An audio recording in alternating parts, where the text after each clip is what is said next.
नमस्कार, सत्यदर्शन न्यूज मध्ये आपले स्वागत आहे। मी पायल शहा। एक नजर टाकूया आजच्या ठळक घडामोडीवर। महायुतीच्या या मंत्र्यांनी अद्याप पदभार स्वीकारलाच नाही, कारण हिवाळी अधिवेशनाच्या पूर्वसंध्येला मंत्रिमंडळ विस्तार आणि शपथविधीचा सोहळा पार पडला। त्यापूर्वी मुख्यमंत्री उपमुख्यमंत्री पदावरून महायुतीत नाव निश्चित होत नसल्याने शपथविधी लांबणीवर गेला होता।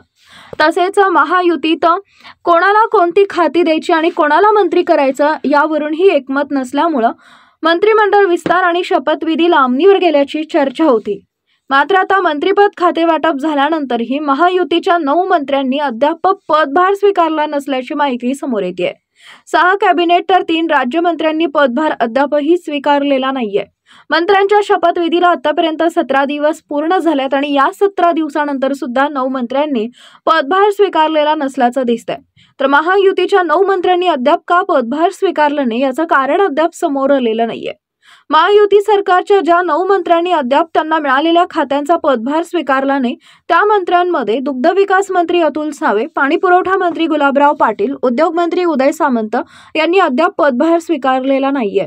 तर रोजगार हमी मंत्री भरत गोगावले, सार्वजनिक आरोग्य मंत्री प्रकाश आंबेडकर, क्रीडा आणि अल्पसंख्याक मंत्री दत्ता भरणे यांनीही अद्याप पदभार स्वीकारलेला नाहीये मंत्रिपदाचा। तर सामाजिक न्याय आणि राज्यमंत्री माधुरी मिसाळ, अर्थ आणि नियोजन राज्यमंत्री आशिष जयस्वाल, गृह खाते राज्यमंत्री योगेश कदम यांनी अद्याप पदभार स्वीकारलेला नाही।